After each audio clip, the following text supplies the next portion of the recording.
Fisiologi sistem muskuloskeletal berfokus pada fungsi dan mekanisme tubuh yang melibatkan otot dan kerangka tubuh.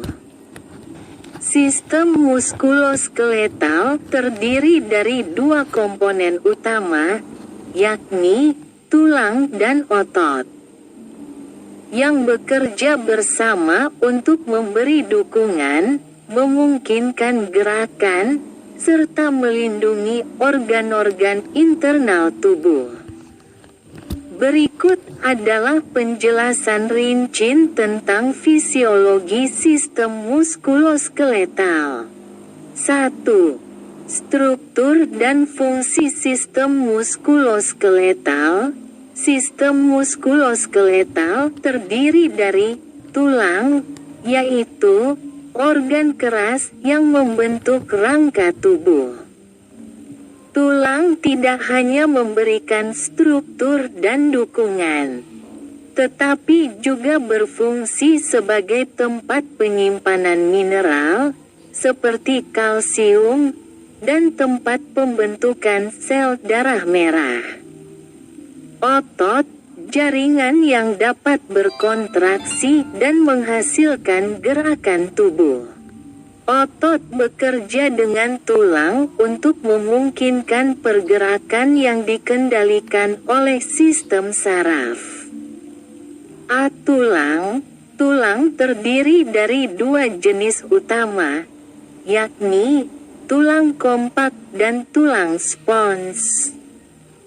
1. Tulang kompak, yaitu menyusun bagian luar tulang dan memberikan kekuatan serta kepadatan.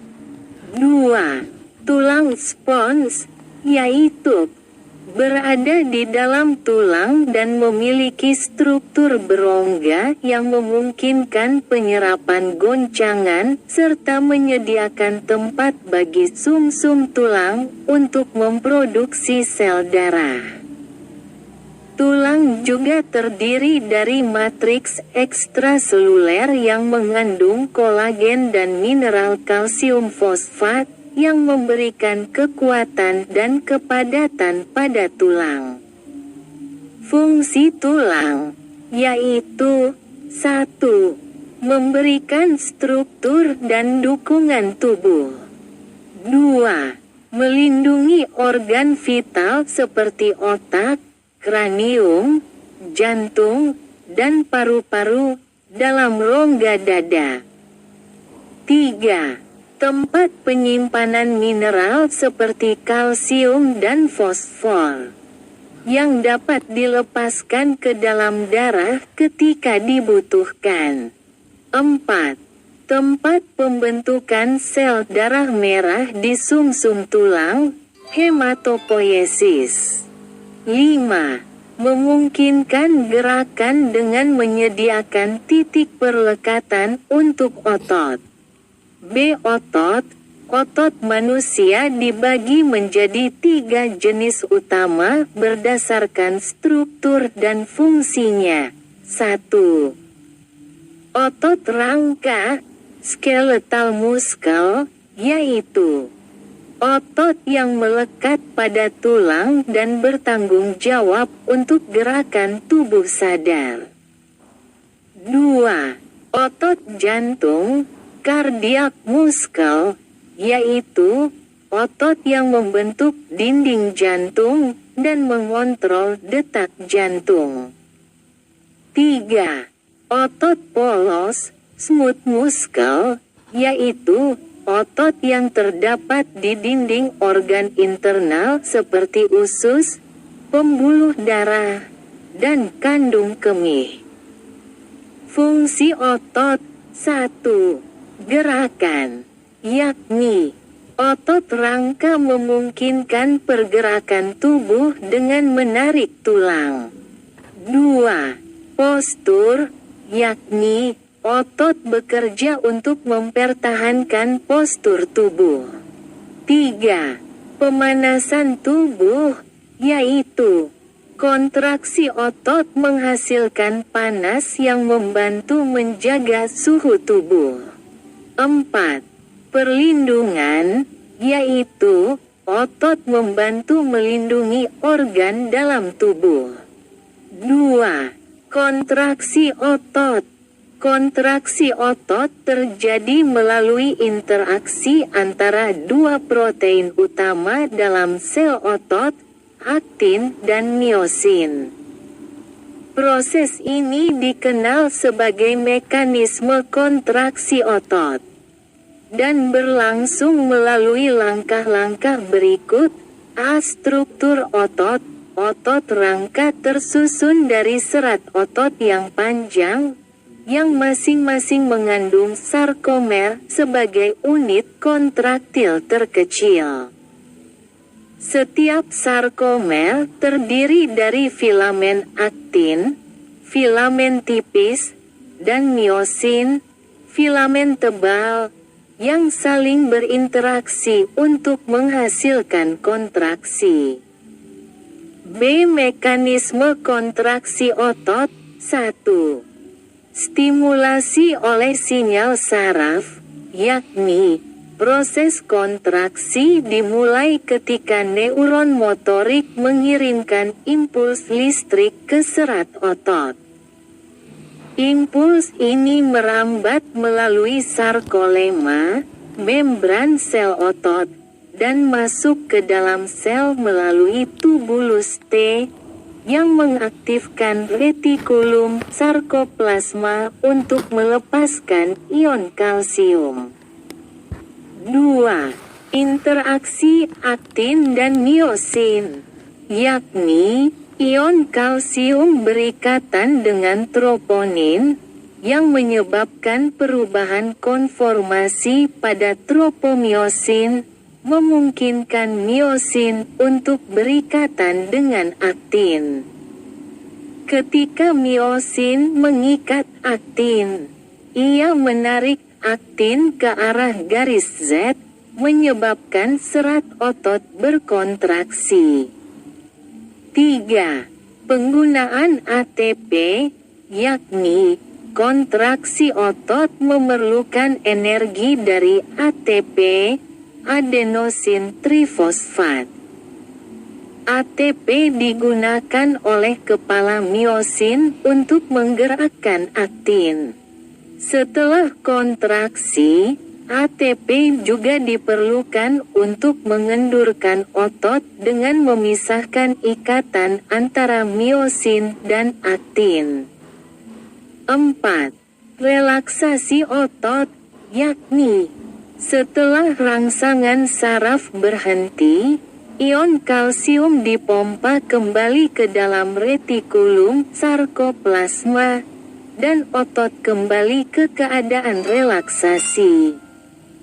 C. Pengaturan kontraksi otot, meliputi 1. Frekuensi impuls, yaitu semakin cepat impuls yang diterima oleh otot, semakin kuat kontraksi yang dihasilkan, hingga mencapai titik tertentu.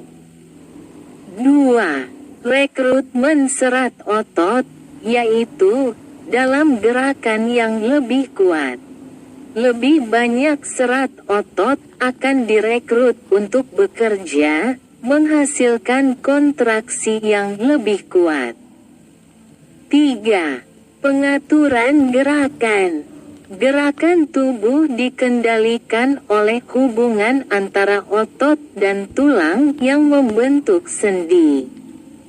Otot bekerja dalam pasangan antagonistik untuk memungkinkan gerakan tertentu. A. Jenis sendi. Sendi adalah tempat di mana dua atau lebih tulang bertemu. Ada beberapa jenis sendi dalam tubuh. 1. Sendi sinovial, yakni memungkinkan gerakan bebas, contohnya sendi lutut, siku, dan bahu. Sendi ini memiliki cairan sinovial yang mengurangi gesekan antara permukaan tulang. 2. Sendi fibrosa, yakni tidak memungkinkan gerakan, contohnya sendi antara tulang tengkorak. 3. Sendi kartilaginosa, yakni memungkinkan sedikit gerakan, contohnya sendi antara tulang belakang. B. Otot agonis dan antagonis. Otot agonis yaitu otot yang berfungsi untuk menghasilkan gerakan utama, misalnya otot bisep pada gerakan fleksi lengan. Otot antagonis yaitu otot yang bekerja berlawanan dengan otot agonis. Seperti otot trisep yang bekerja untuk meluruskan lengan saat bisep berkontraksi. 4. Proses metabolisme otot. Metabolisme energi dalam otot sangat penting untuk mendukung aktivitas fisik yang terus-menerus. Ada beberapa cara otot menghasilkan ATP untuk kontraksi. A. Metode pembentukan ATP. 1. Pemberian energi dari sistem fosfokreatin, CP, yaitu pada aktivitas singkat dan intensitas tinggi, otot menggunakan fosfokreatin untuk menghasilkan ATP dengan cepat. Ini menghasilkan energi tanpa oksigen dan bersifat sementara. 2. Glikolisis anaerobik, yaitu pada aktivitas yang lebih lama, otot dapat memecah glukosa tanpa oksigen untuk menghasilkan ATP. Tetapi ini menghasilkan asam laktat yang dapat menyebabkan kelelahan. 3. Respirasi aerobik, yaitu pada aktivitas intensitas rendah hingga sedang, otot menggunakan oksigen untuk memecah glukosa, asam lemak, dan asam amino untuk menghasilkan ATP secara efisien. B. Kelelahan otot. Kelelahan otot terjadi ketika otot tidak dapat menghasilkan energi yang cukup untuk melakukan kontraksi lebih lanjut. Hal ini dapat disebabkan oleh 1. Penurunan cadangan ATP dan kreatin fosfat. 2. Penumpukan asam laktat yang menyebabkan penurunan pH di dalam otot. 3. Kehabisan glikogen sebagai sumber utama energi. 5. Pemulihan dan pertumbuhan otot setelah latihan atau aktivitas fisik. Otot memerlukan waktu untuk pulih dan berkembang. Selama pemulihan, A. Proses reparasi otot, yaitu mikrorobekan pada serat otot selama latihan akan diperbaiki dan disembuhkan, yang menyebabkan otot lebih kuat dan lebih besar, hipertrofi otot. B. Suplemen nutrisi, yaitu protein sangat penting untuk proses pembentukan otot. Otot juga membutuhkan kalori yang cukup untuk mendukung pemulihan.